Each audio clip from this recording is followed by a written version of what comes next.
Hello, everybody. Welcome back to another episode of the Better Events Podcast. We have a fabulous guest with us today. We're super excited. We are going to talk all about best practices for managing exhibitors, from how to help them be happy, how to manage having too many or too few exhibitors, and the top tools that you'll need for your next event regarding exhibitors.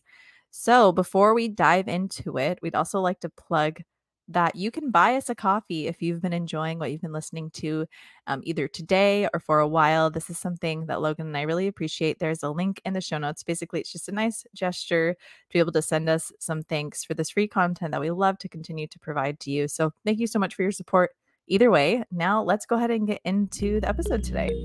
Welcome to the Better Events Podcast. Join two event strategists, Logan Clements and Mary Davidson, who believe we can all create, host, and attend better events. In this podcast, you will learn about event strategy and actions that you can use today as an event host, planner, or manager.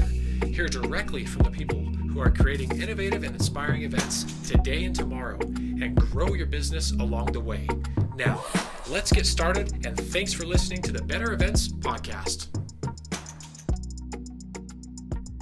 Welcome back to another episode of the Better Events Podcast. I'm your co-host, Logan Clements, and this week's episode, we are sitting down with Cat from Eventeny to talk all about her top tips for managing exhibitors at your next event. I can't wait to talk with her more about what she sees every day out at these different events, dealing with exhibitors, as well as all the solutions that Eventeny provides, and maybe some things that you're not thinking about as an event host. But before we invite her on, I do want to remind you that we have the Better Events Conference coming up December 20th.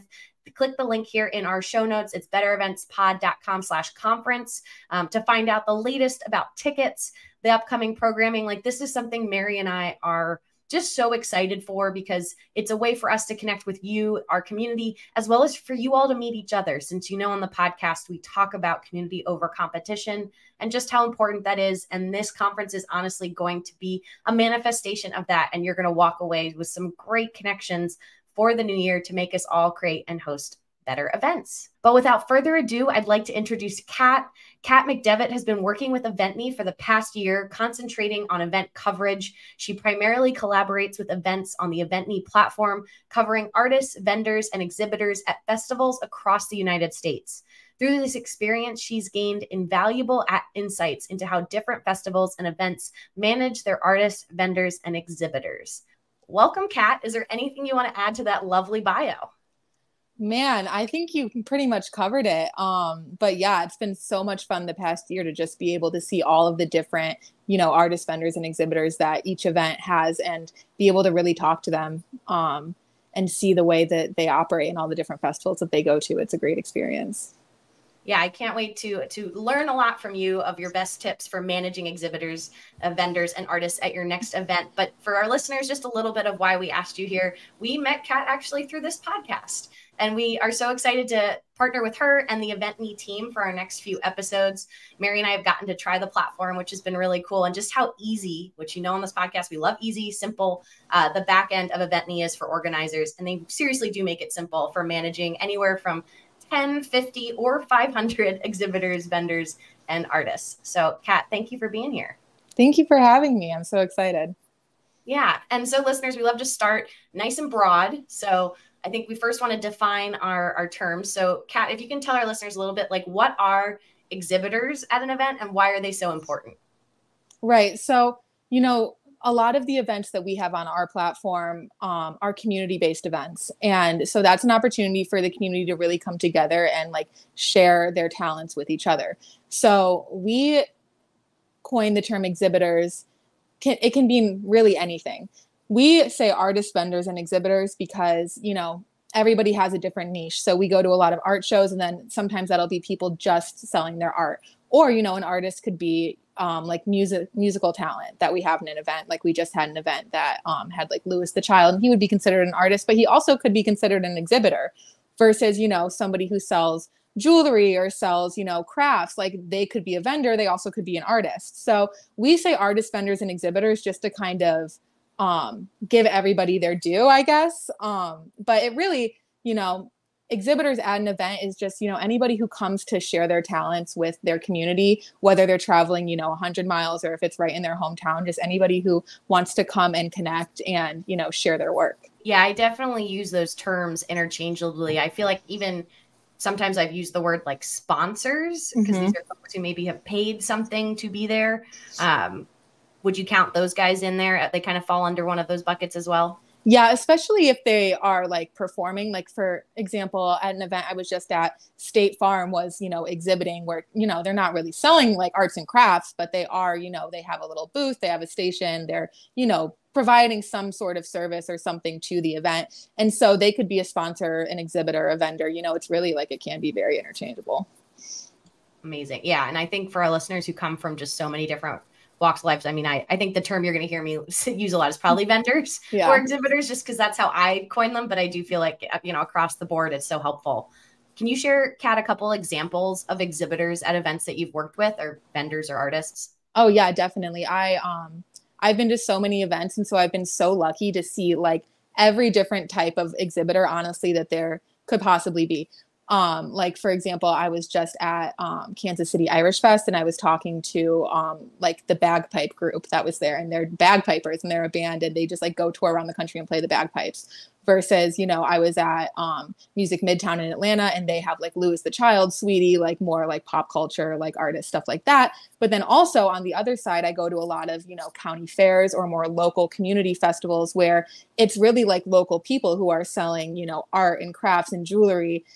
It could even be like a magician, a motivational speaker, a stand-up comedian, really anything, a face painter, it could be if you have a talent and you want to bring it to an event, like there's going to be somewhere for you to go. Like I have seen it all, to be honest, like from anime conventions to larger music festivals, anything. Before we continue, here's a word from one of our sponsors. This episode is sponsored by Eventeny, the all-in-one event management software solution that we've been loving over the past few weeks. Eventeny's platform makes it super easy to manage every aspect of your event using one system, from vendor and volunteer management to selling tickets and creating interactive maps. I personally love the option that you have for sponsors, volunteers, vendors to fill out applications and even to make payments when applicable, all in one place. It really streamlines that back-end process. So we want to help you create a less stressful event planning experience. So we've partnered with Eventeny to offer an exclusive deal. Sign up for Eventeny Pro or Plus Annual and receive a $200 Visa gift card, or enjoy 2 free months of their software. Click the link in our bio or in our show notes to check out the offer and start your stress-free event planning journey today. I feel like that's so exciting to hear that it is such a wide variety of folks, but I know my like planner brain is already like, well, that's so many different needs, wants, and desires that like a magician needs versus, an A-list pop star versus a State Farm sponsor, all of those guys. So from your experience, like, how do you make exhibitors happy at an event?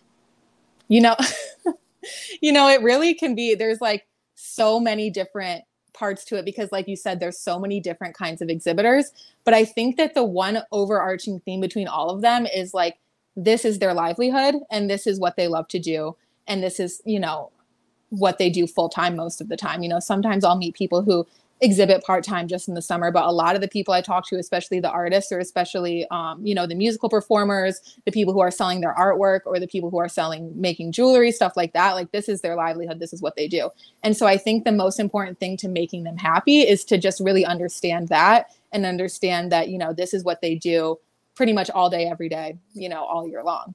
And so understanding that they probably have negative experiences and really positive experiences, and organization is pretty much like the key, because like I said, this is their livelihood. So you just want to make sure you're being very prompt and make sure that, everything is organized for them to make it as easy as possible and make communication as clear as possible. Because the number one time that I see problems with exhibitors, and this could be any exhibitor from an A-list artist to, someone who makes greeting cards, is lack of communication and vendors who don't know what the deal is, maybe with the event, or maybe something changes last minute and they didn't know.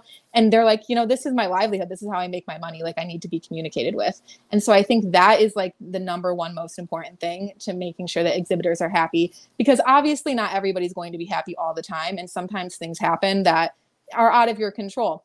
But if you're being consistent with your communication and you're being professional and you're respecting them and their time, they will definitely be happy and give that back to you in your event. Yeah, I feel like communication is across any role. I feel like in events is so key for why, certain things break down or conflicts arise that, information wasn't communicated. I mean, in your experience, what is the best way? Is this just like consistent email communication, having like a very streamlined onboarding from outreach to confirmation of a vendor, an exhibitor? Yeah, I would say, it doesn't have to be email communication. However, you communicate best with your vendors. Like, for example, on Eventeny, we have an option where you can group message all of your vendors, based on application or whatever. And so, I mean, that's just one example of a way that you could easily communicate, but you haven't made it clear in like your application or whatever in the terms and conditions what the rules and regulations are for your event. Vendors are going to assume things. And then that is where like problems arise. So I think that in terms of communication, the best way is just be really upfront, because, as an event organizer, like nobody has time to be emailing back and forth with 500 different vendors. Like that's just not going to work, which is why it's really nice to be able to do group messaging and stuff like that. But even then, the best way to communicate is to be super upfront, right from the jump. Like I actually have a great example. I was just at an event on site, talking to vendors and interviewing vendors. And usually when I go on site at an event, which I did at this event, I have like a media pass given by the event organizer. And when a vendor signs up, they read the terms and conditions and they check a box saying like, I consent to having like photos and videos taken of me by like someone with a media pass. And that's like pretty standard. But I don't think at this event that I was at, it was super clear to them. And so, I'm going around doing my thing, taking like my pictures and videos. And this guy, like, he would have thought I like pulled a gun out. Like he was so upset. He was like, what are you doing? And, like very upset with me for taking a picture of his booth. And I obviously deleted it out of respect, because that also goes to just like keeping vendors happy. But I also had to explain, like, actually, if you look at the terms and conditions, like this is allowed, like this is, I'm just doing my job. Like, so sorry, like, no worries. Like, if you don't want your picture taken, like, no worries. Like, I won't take your picture. But like, also like other people are going to probably come here and take your picture because like you did sign this terms and conditions sheet.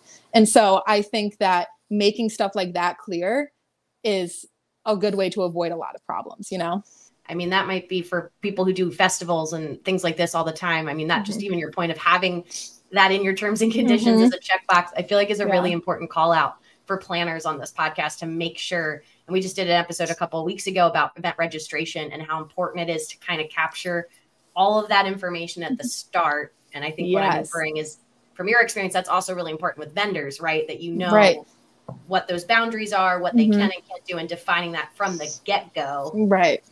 Versus, adding them on later on, because that does sound like a nightmare, going back and asking people to sign a terms and conditions. Right. Yeah. Of them after the fact. Right. So like for us, like when you make an application on Eventeny, you have an option to have a terms and conditions sheet on there. And so like when people submit their applications, they have to read it and check the box saying, if I get approved, like I consent to like this list of terms and conditions, and so I think that's a good way to just like clear it out in the open. But speaking actually to what you said on registration, like that's also can be a touch point with vendors, because another example is I was just at a different event, and as an event organizer, you would probably, some event organizers will give vendors passes to like get into the event, like so they don't have to buy a ticket to go work, obviously.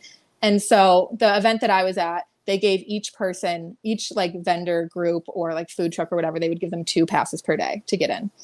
And they had the option though, to where they could buy more if they wanted at a super discounted rate. But that was not clear, really in the application or anything. Like the ticket was also hidden, because you can hide tickets on Eventeny, because they didn't want just anybody going and buying these discounted tickets. So it was hidden. And so it just was not clear to the vendors that they could have more people come if they wanted to and not really pay that much money for it. And so we got a bunch of angry vendors saying like, well, 2 people isn't enough. I need more. Like, it's like, you can have more, but they didn't know.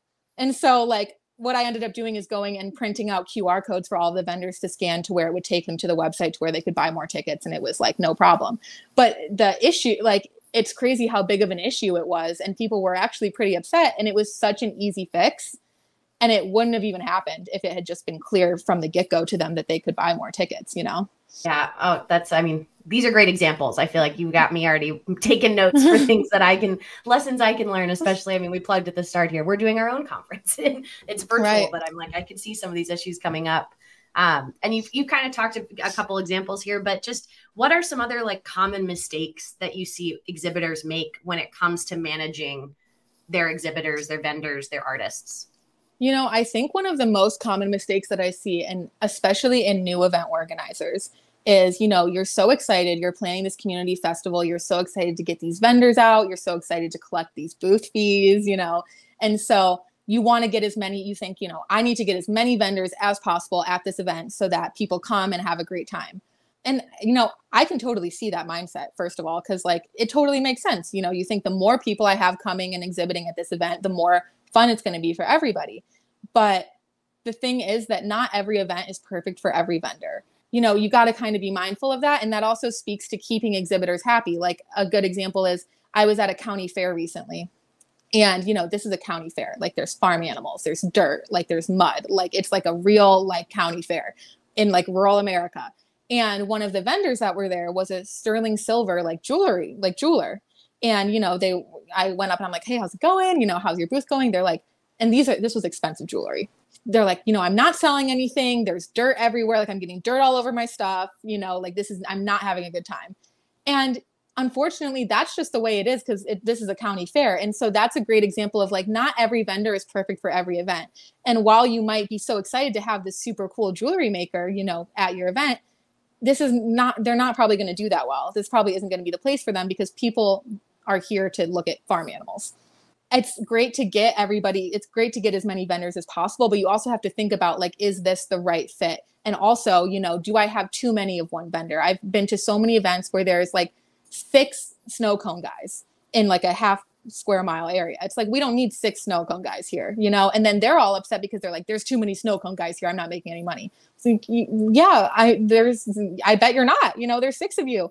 And so I think that is a great, you know, it's just something to keep in mind. You know, it's great to have a ton of vendors. It's great, but also variety is important.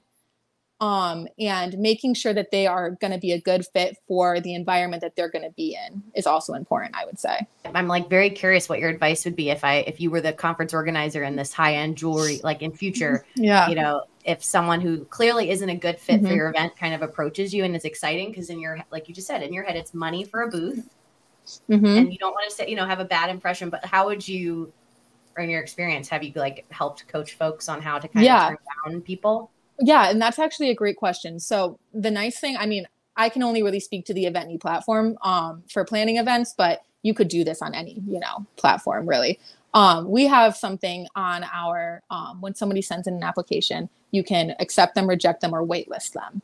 And I most often recommend that waitlist function, especially if you're an event organizer that hosts multiple different events. You know, like, for example, if you host a county fair, but you also host like a craft show 2 months later, I would recommend, you know, how about, you know, waitlist this person, send them a message. Hey, you know, I really enjoyed your application. I don't think this event is going to be a great fit, but I do have this other one coming up in a month. You know, I think that would be a great fit for you.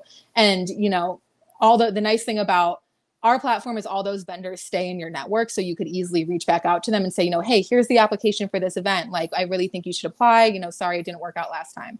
If, you know, you don't run multiple events, you only run one event per year. I would say if you really want to take the risk and have them, you know, come out, you know, you can do what you want, but they might not be that happy.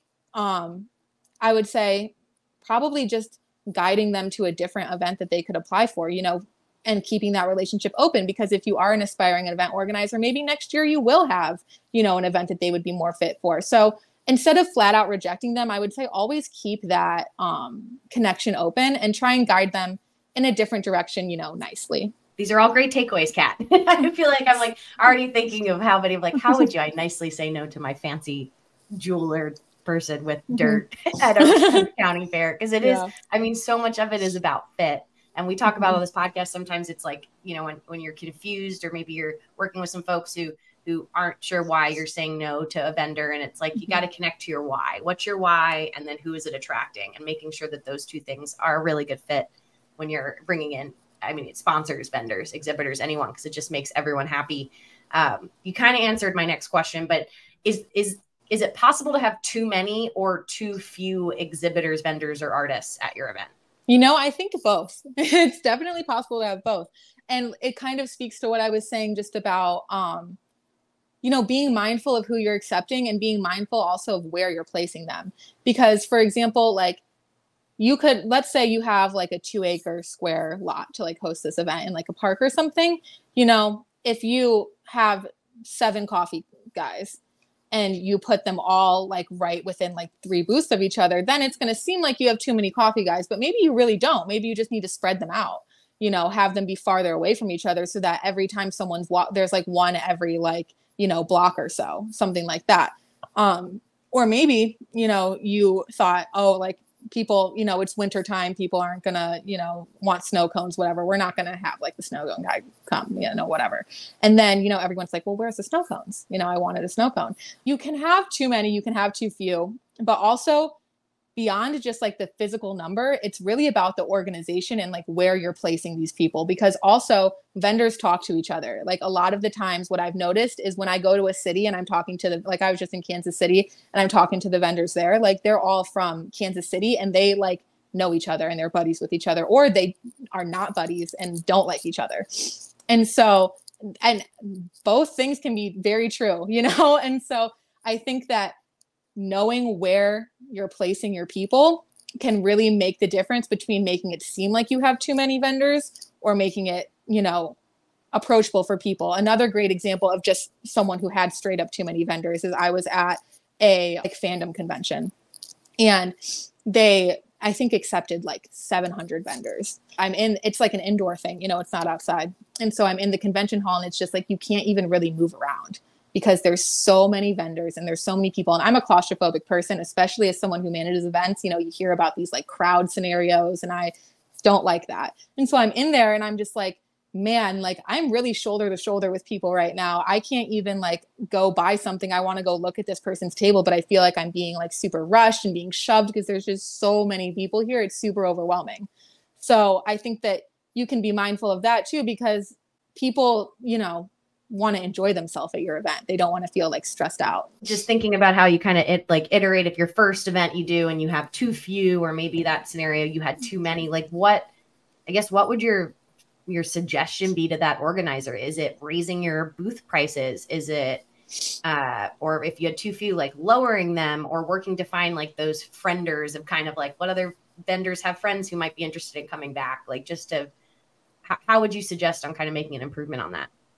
Yeah, I would say if you have too many, then, I think the main concern that event organizers have when raising their booth prices is they're like, well, there's some vendors that I really love and I'm afraid they're not going to come if I raise my booth prices. And I've had a lot of event organizers honestly say that to me. And what I say to them is, no one's stopping you from giving a discount. Like there's no one stopping you from doing that. I would say if that's your situation, raise your booth fees. And then if there's a couple people who reach out to you who you love and you have had at your events for years and they're like, this isn't going to work for me, throw them a little discount, have them come still.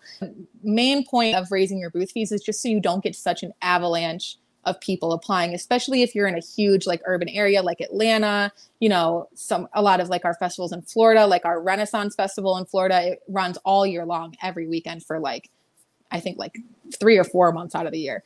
And so they get a ton of vendor applications. And we had to say, maybe just like raise the fee up a little bit just so you can organize these and wade through everything, because we have a system that makes it super easy. But if you have 1 million applications, you can make it as easy as you want, but you still have to look through 1 million applications. Oh yeah. That as an organizer just like makes my head spin. Cause I think it's like a great problem to have until you have it. And then it's probably overwhelming when you have too many. But yeah, I think that is so important. And it's something that I know the Eventeny, you guys make it easy. And just in general, I think any organizer, like how important it is just to respond to people who apply, Yes. like as just like a good positive impression of your event. Exactly. Just leaving them, hanging kind of thing. And it's the same thing for exhibitors, but I've done it with speakers or volunteers. Like you still need to let people know. And it just kind of speaks poorly at your event if they apply and hear nothing, not even a rejection or a wait list or acceptance. Yes. Yeah. So I think that it's super important, just to speak to what I said earlier about communication. I think it's really important to make sure that you are promptly responding to those vendors, because you know, that just goes with the whole theme of what I've been saying. This is their livelihood. This is their job. This is, you know, how they make money and do what they need to do. And so when they don't hear back, even if it's a no, really that professional. And a lot of times, you know, I run our Eventeny social media accounts, and we'll get messages and DMs from vendors saying, you know, hey, I haven't heard back from so-and-so event. Like, can you tell me what the status is on my application? And, you know, while I could physically go look at their application and tell them the status, I can't, because I can't give them that information. And so the best I can say is, like, you know, contact the event organizer and, you know, ask, because we do have options on there for you to contact. The event organizer has to turn it on to where they can be contacted by vendors, but that is an option. So I'm like, if you see the option to contact the event organizer on the platform, you know, go ahead and shoot them an email and ask about your application. If not, then I'm sorry, you'll probably just have to wait and hear back. And then if I get a lot of people DMing our account about one event, then I'll maybe reach out to the organizer and be like, hey, like, no rush on, you know, do you have your own process, do what you need to do. But just so you know, we do have a couple people asking about, you know, the status of their vendor application. I feel like that's a little bit above and beyond, and I appreciate that, Kat, if I was that organizer, to have somebody kind of keep me honest. But one of my questions also, now that I think through this, of just like how involved and how important it is to you know, be communicating and just on top of your whole exhibitor process. In your experience and with Eventeny, do you guys see organizers having like one person who's pure, like their sole job on this event is managing all the exhibitors? Is it multiple people? Like what kind of structure do you guys work with on the organizer side? You know, it really depends, because event organizers, there's so many different versions of, you know, an event organizing company, or sometimes it's just one person and who does it all, or sometimes it's like a conglomerate. For example, like we work with a company that hosts like every street festival in Chicago. And, you know, so they have a ton of festivals, and then they have different people for each region of the city. So they have somebody who focuses on Lakeview. They have somebody who focuses on Westtown, somebody who focuses on the South Side, like, because they have so many festivals and Chicago is such a big city. And so they'll have one person that just runs those events, and they do every single thing for those events, and they have it split up that way. Or another thing that I've seen is it will be like a team of 5 or 10 people, and one person just runs the vendors and the artists completely. Or like, for example, at Kansas City Irish Fest, there's one person who's in charge of all of the artists and vendors and people who are physically selling things. And there's another person who's in charge of like the musical talent. And then obviously musical talent, they usually have their own management team and their own managers who you're working with as well. And so it's usually a team effort, but I have seen people split it up in different ways. But I think that the way that it works best is when you have at least 1 or 2 dedicated people who, like, this is their job, because it can be so overwhelming, especially if you have a huge event to manage so many vendors, that if you're also trying to figure out ticketing and maps and volunteers and everything, it can be a lot. So I think it's definitely best to have somebody who at least, like, that's part of their dedicated responsibility, is to take care of the vendors. Yeah, I think you just validated. Both Mary and I worked for a tech conference that was virtual, and we were the sponsorship. We called them sponsors, but they were exhibiting virtually and everything. And it was the 2 of us, like a full-time, you know, leading up to the event. And obviously in the first weeks leading up, right before the event, were the most of a heavy lift. But we were just completely dedicated to the sponsors, but then having to like talk to marketing and talk to registration people, you know, you had to kind of integrate with everyone. But I just can't imagine, you mentioned some people do it all themselves, because I feel like, especially if your event revenue relies on exhibitors or vendors or sponsors, like, then you need to make that a priority as an organization to have someone to hold their hand and be there. But I just kind of, as we're getting closer to the end of this episode, what are some tools and technology that you think hosts must use to organize their exhibitors? Well, obviously I'm going to say Eventeny, because honestly, I really do think that it's the best tool out there. Even if you're just using it for vendor and exhibitor management, because that is really what our platform was built around. The reason that our platform was built is because our founder, Ali, his sister was an event organizer, and she was planning this huge event, and she was using Google Sheets and just like a ton of different random spreadsheets and a ton of different stuff. And he's like the smartest guy in the world and has been coding software since he like came out of the womb, basically. And so, you know, him being big brother, he's like, there has to be a better way to do this. Like, I'm going to code you something. I'm going to make you something that's going to help you manage all of these vendors and all these exhibitors. And he did. And now, you know, 7-8 years later, here we are, because she told her friends about it and they liked it and they wanted it. And other people, you know, started asking about it and they wanted it.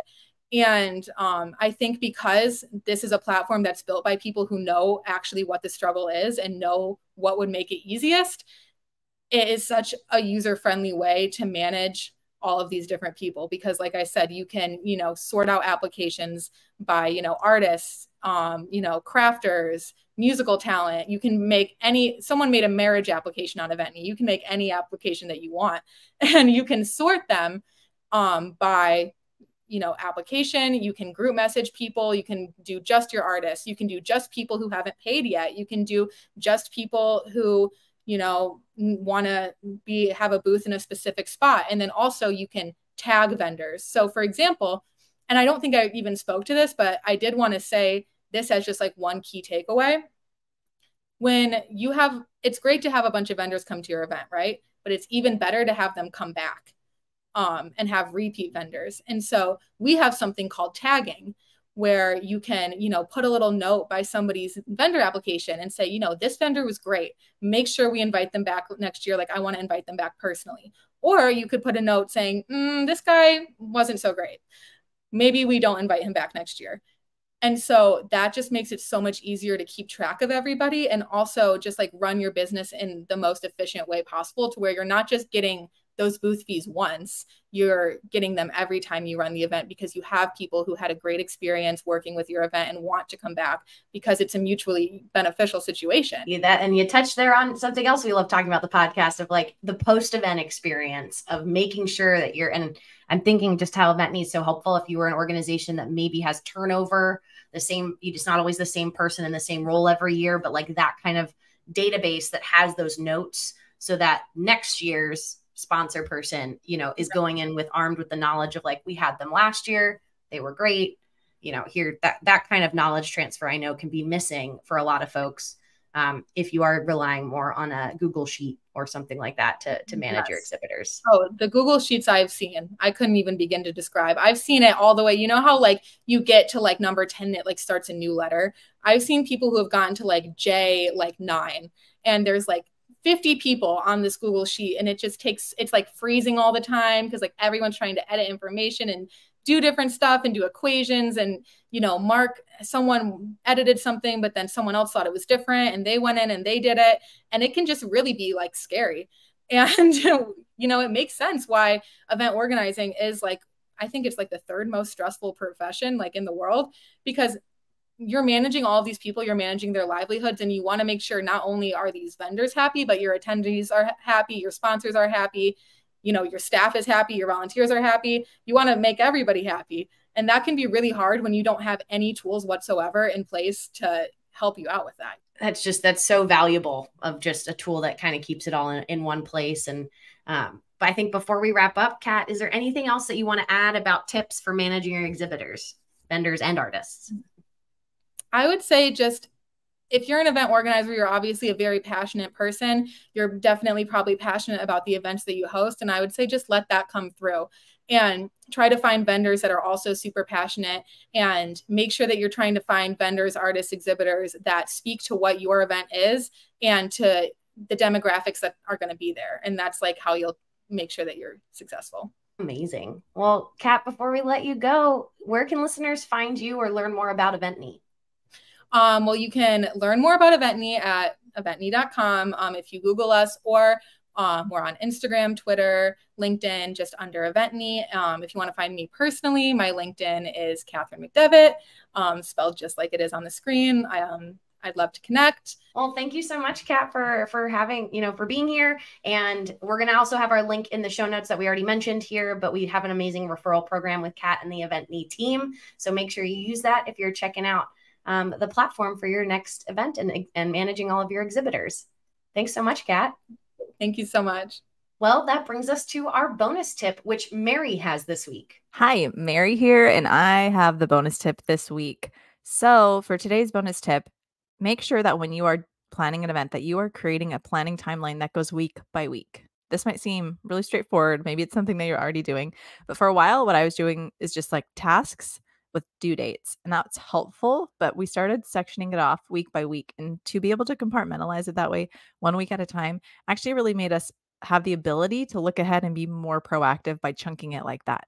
And so that is your bonus tip for today. Thanks, Mary. And that brings us to the end of our episode. You can follow us on Instagram, Facebook, Twitter, and LinkedIn at Better Events Pod. You can send us an email at bettereventspod@gmail.com or visit our website, bettereventspod.com. And as always, we encourage you to connect with Mary and I directly on LinkedIn. We love hearing from you. Thank you for those of you who have been doing it these past few weeks. And as always, we thank you for listening, and we'll be back in your feeds again next Wednesday.